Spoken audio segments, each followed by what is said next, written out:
had an issue with my knee like 2 years back, and I went to a doctor, and then that doctor had a good rating, experienced doctor. But um, as soon as I went in the clinic to meet him, I started explaining my problem in English.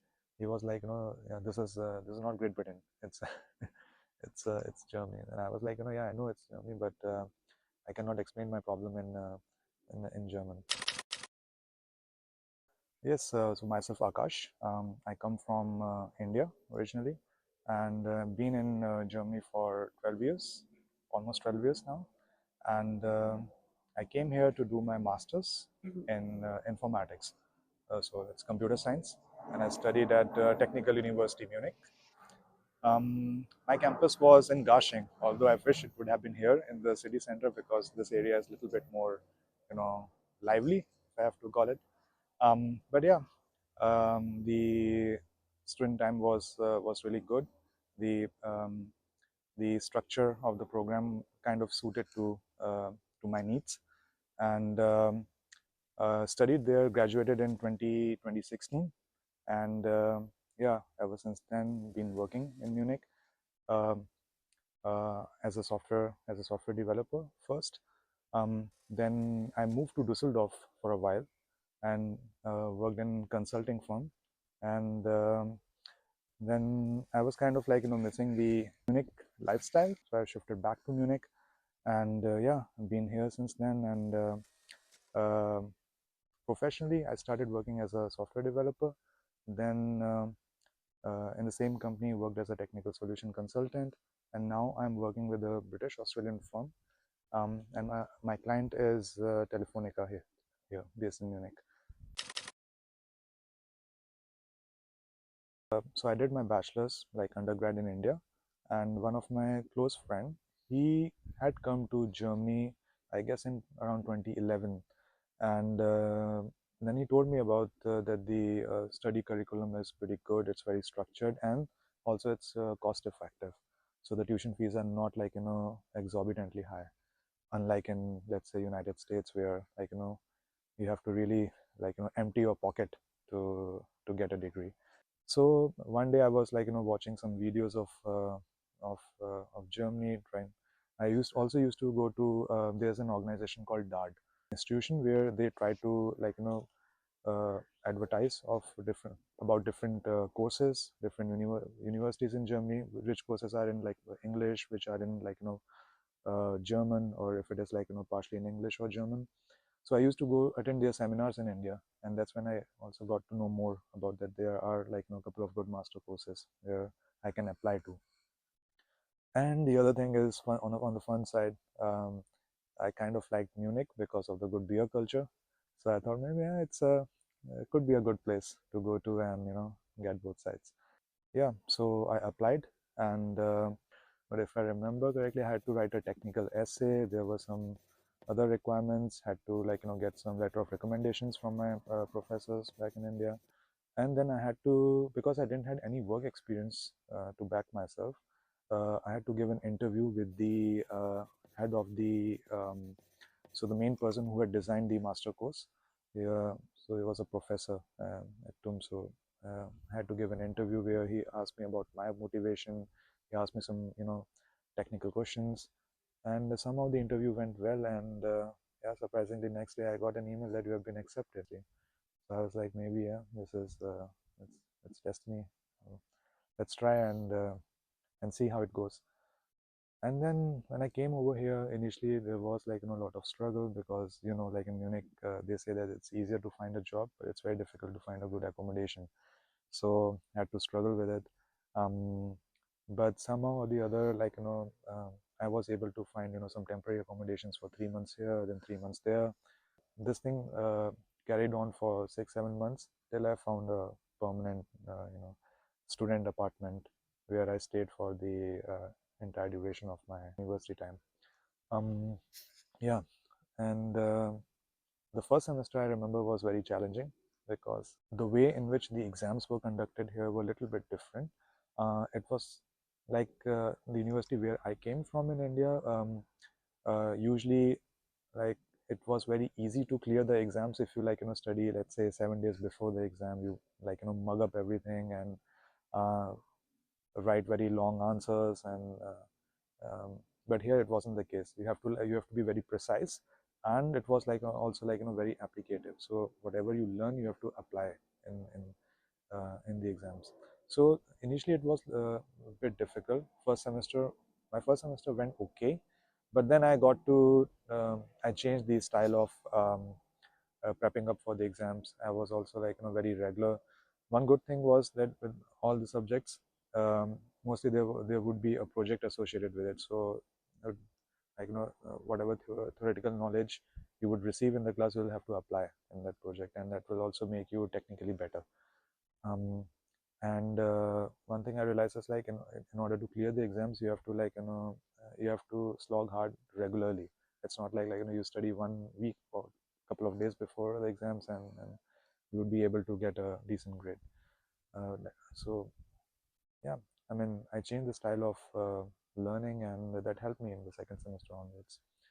um, yeah, and the other thing is, since I didn't carry any practical experience from India, I I went. There was a startup company where I went and I did an internship. Um, I think it was in my third semester, and that was sort of yeah. It was very that helped me a lot to gain the practical exposure I needed to to move into the industry. And yeah, then yeah, I did my thesis.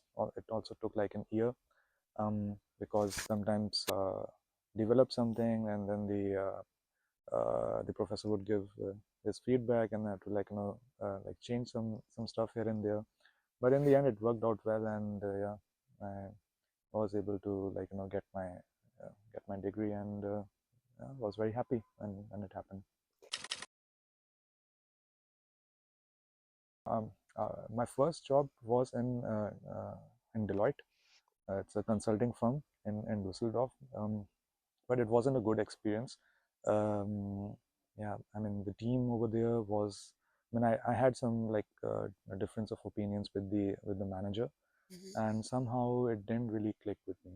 And also the consulting environment. I realized that very early age that yeah, this consulting firm where you have to really, I mean, everything which client says is is a gospel truth. I wasn't able to connect with that ideology, and then I quit Deloitte and came back to Munich and applied as a software developer, and yeah, and then I think within 1 week I got a job.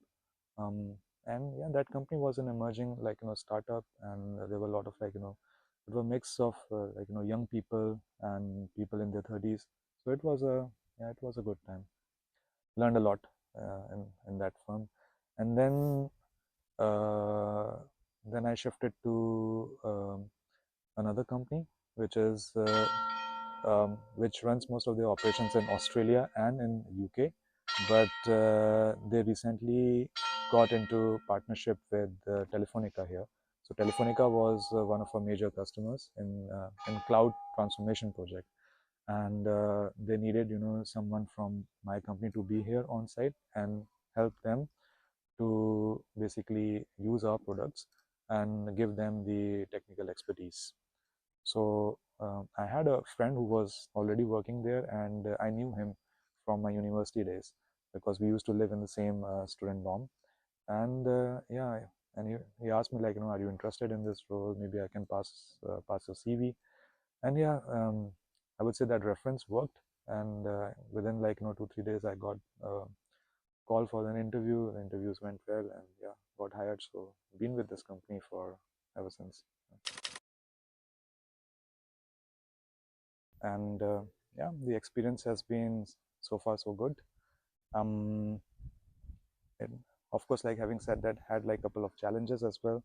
And started working initially when I was a work student, um working with the in this typical German environment was not that easy. I had to understand the working ethos of the company, the working style, and one thing which I kind of noticed was that there's an absolute fine line between your who would be your a friend, because like back from where I come from, it's easier. I mean, it's very common that your professional colleagues can become your friends as well. So after work you're having drinks with them or inviting them for dinner whole weekend, playing games, etc. But here I found that there was this absolute fine line. So your colleagues are just your colleagues. Um, but it was, I would say, a good learning experience. I was open to, expanding my horizon, understand the culture here, um, and after a while, I got used to it. And one thing which I definitely liked is the work-life balance, and not that much of extra hours. Although I guess it depends on also on the kind of industry you are working in. So, as an instance, like if you're working in a consulting environment, um, chances are pretty high that you're going to be working over hours because you have always the pressure of deadline. You have committed like hard deadlines to the client, and it's common to like do some extra hours over the weekend. But if you're working in, let's say, a product based firm, then it's usually like yeah, you have 9 to 5 sort of time, and that's it. So yeah, it has been a, yeah, learning experience. Had my ups and downs, but every experience, like good or bad, taught me something, and I guess uh, made me a better version of myself. The rents are very expensive, but if I mean these days when I like I have some friends living in Netherlands as well. When I speak to them, I get I mean I understood that the prices in Netherlands are also like pretty expensive. So in Amsterdam, in Utrecht, and all these like big cities. So I think that's a sort of a global phenomenon. Every big city where like there's a lot of where the residential units are not that much. So there's a lot of demand, but there's not much of supply. There the prices like shoot up a lot. So it's happening same with Toronto, with London, um, Amsterdam, and here in Munich. I wish the prices could have been like a bit cheaper, but I don't see that happening. So yeah. I guess like the option then is to like move out of Munich to like places like Augsburg or Ingolstadt, nearby towns where you can get a decent apartment for which is not that which is like cost effective. I think like for a if you are living in a studio sort of an apartment where you have your own like kitchen and everything like in a single room, I can say I think like it would be close to €1,000 now. If you want to like cut down the expenses, one thing which I've seen people doing is sharing a common apartment. So an apartment let's say which has 3 rooms, 3 people are living in that. So even if the even if the rent of the whole apartment is high, but the cost can then be split among the tenants. So that is because I used to do that as well. And when I started working, I was living in one apartment that was I think in Theresienstraße itself, so pretty nearby the city. It was a nice area. The apartment was a bit old. There was no lift in the building, um, but yeah, it was not that. It used to like cost me around 650 that time, and there were three people living. And now I'm living like I have my own apartment, like a 2 room apartment. So, but I live like little bit so close to passing, and it cost me around like €1,200. Transportation right now because of like Deutschland ticket, it's very I would say it's very cheap because I go to Netherlands quite often, and what I've seen over there is they don't have something like Deutschland ticket, and traveling can be very expensive over there. Though here in Germany with the Deutschland ticket that has like east out, um, that has like made traveling very easy, uh, very cheap as well. Um, and the grocery, it also like depends. I mean, it depends on which supermarkets you are going to. So if you're going to like normal discounters like Netto or Penny, then or even Aldi, so then you can cut down on expenses a bit. But maybe you might have to compromise with the quality a bit. But if you go to let's say Edeka where the prices might be a little bit higher, but the I guess the product quality would could be like a bit better. So it really depends. I think a mix and match of both can help you to yeah, to stay within the budget. Yes, yes. I try to try to do the analysis of, like, once in 2 3 months, and see, like, how much expenses are, like, what are my expenses, and what could be saved. And the money which I save, some part of it, of course, I spend on myself, but I try to, like, invest it as well. And I guess, like, if it could have been a little bit lower, like, not like, 42%, flat 42%, maybe, like, there could have been, some slaps. I think the struggle right now is maybe there are not that much um, medical staff, and there are, like, a lot of people who need attention. So many times you end up, like, waiting for 1 or 2 months to get an appointment with the doctor of your choice. So that is something which, yeah, if that could be made better, then life would be a bit more, easy. I speak in English with the doctors here.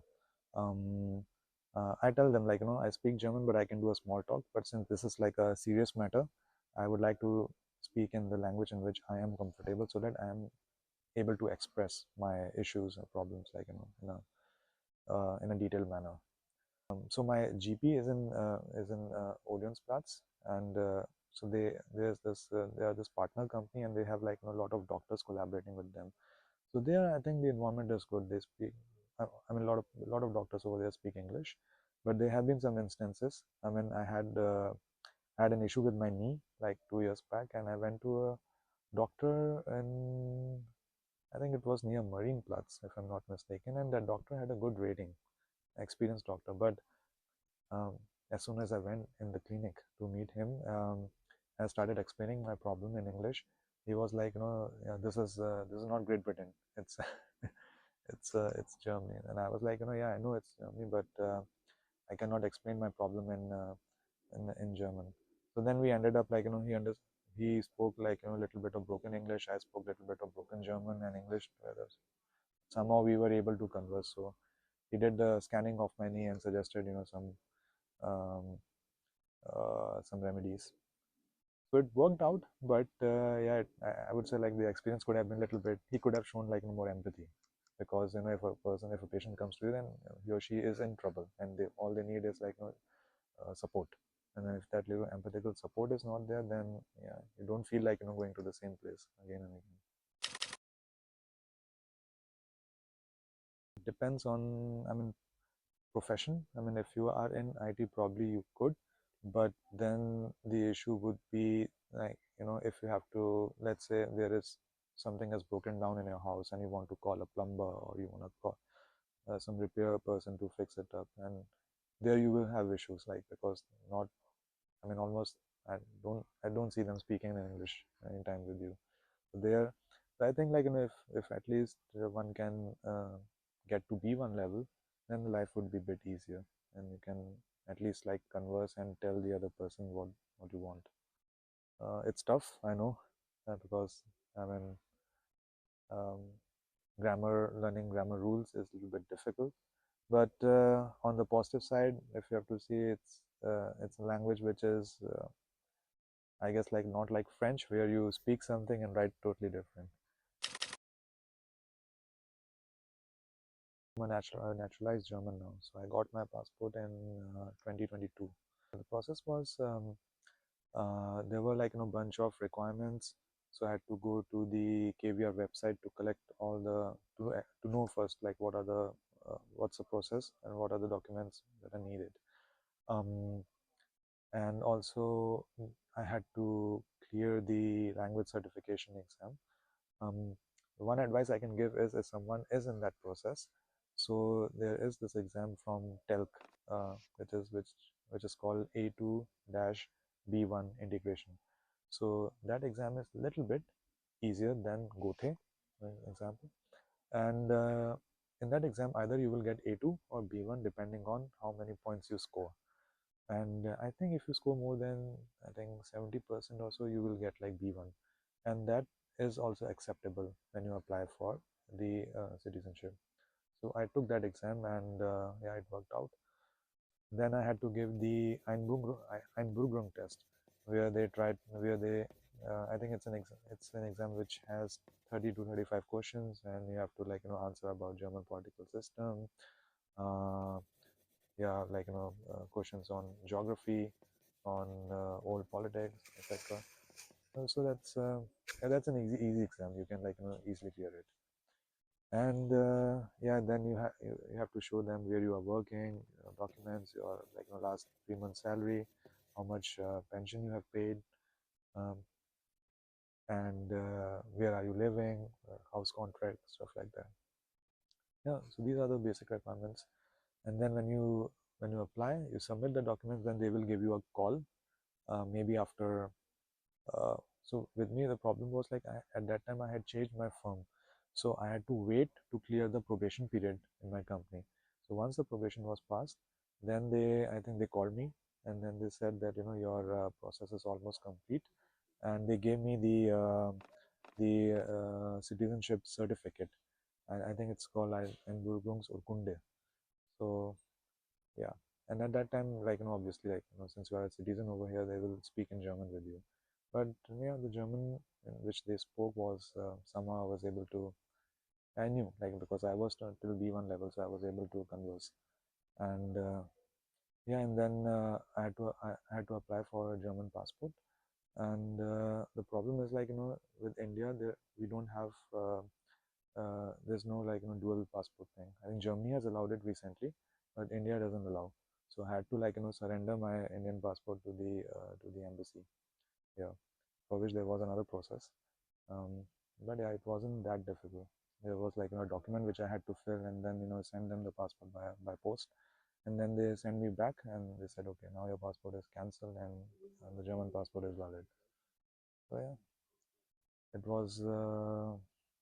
It took some time, but yeah, as long as the documents were in order, so uh, yeah, it was not that complicated. Ah, good question. I think I haven't thought too far ahead.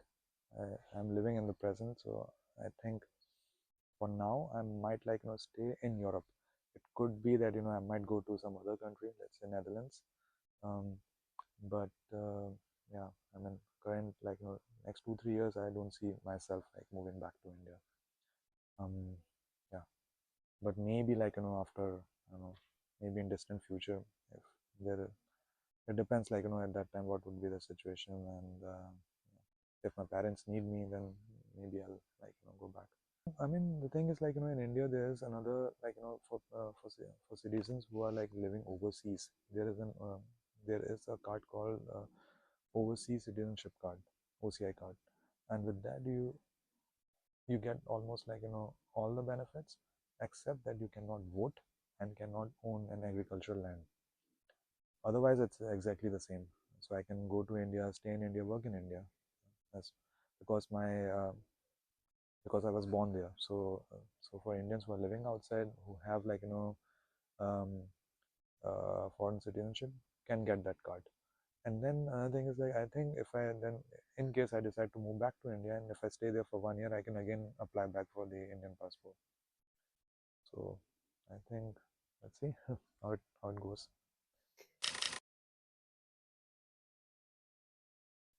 I think being open to expand your horizon, try something different, being open to um, different environment, different ecosystem, embrace challenges. Someone who embraces challenges would definitely can thrive here, um, and also yeah, try and at least get to basic level of German if possible, and yeah, stay positive and have a good um,